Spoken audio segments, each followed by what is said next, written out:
ஈரோடு மாவட்டம் கோபிச்செட்டிப்பாளையம் அருகே கையாடல் செய்த பணத்தை திரும்ப செலுத்த கொள்ளை முயற்சியில் ஈடுபட்ட தோட்டக்கலைத்துறை இளநிலை உதவியாளர் கைது செய்யப்பட்டுள்ளார்.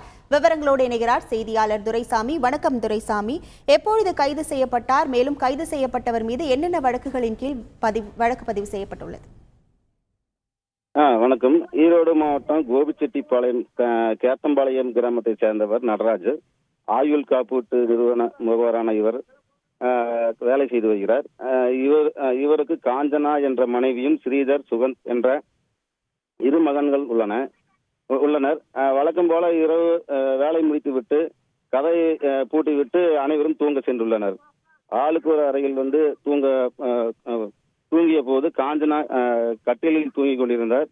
வீட்டில் காம்பவுண்டுக்குள் முகமூடி அணிந்து உள்ளே புகுந்த கொள்ளையன் அங்கு நைலான் கயிறை அறுத்து எடுத்துக்கொண்டு முகமூடி அணிந்து கொண்டு கையில் நைலான் கயிறுடன் கொள்ளையன் வீட்டில் நுழைந்துள்ளான். அதிர்ச்சி அடைந்த காஞ்சனா சத்தமிடவே அருகில் இருந்தவர்களாம் அவங்கள பிடிக்க முயன்றனர். அதுக்குள்ள அவர் திருடன் தப்பிச்சு போயிடுறாரு. அலாரம் சத்தம் கேட்டு அக்கம் பக்கத்தினரும் பார்த்துருக்காங்க. அனைவரும் வருவதை அறிந்து கொண்ட கொள்ளையன் வீட்டை விட்டு தப்பி ஓடிவிட்டார். அதைத் தொடர்ந்து நடராஜன் அளித்த புகாரின் அடிப்படையில் வீட்டிற்குள் பதிவாகியிருந்த சிசிடிவி கேமரா பதிவுகளை ஆய்வு செய்தனர். அப்போது அதே பகுதியில் வசித்து வரும் தயானந்த் என்பவர் போலீசார் நடத்திய விசாரணையில அவரு தான் திருடன்னு வந்ததுன்னு தெரிய வந்தது.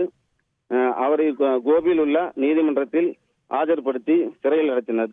கைது செய்யப்பட்ட தயானந்த் செல்போனை தனிப்படை போலீசார் ஆய்வு செய்த போது தயானந்த் லாட்ஜில் தங்கியிருந்து வீட்டில் கொள்ளையடிப்பது எப்படி என்று எந்த நேரத்தில் கொள்ளையடிப்பது என்று தகவலை செல்போன் மூலமாக யூடியூபில் பார்த்துள்ளார் என்பது தெரிய வந்தது.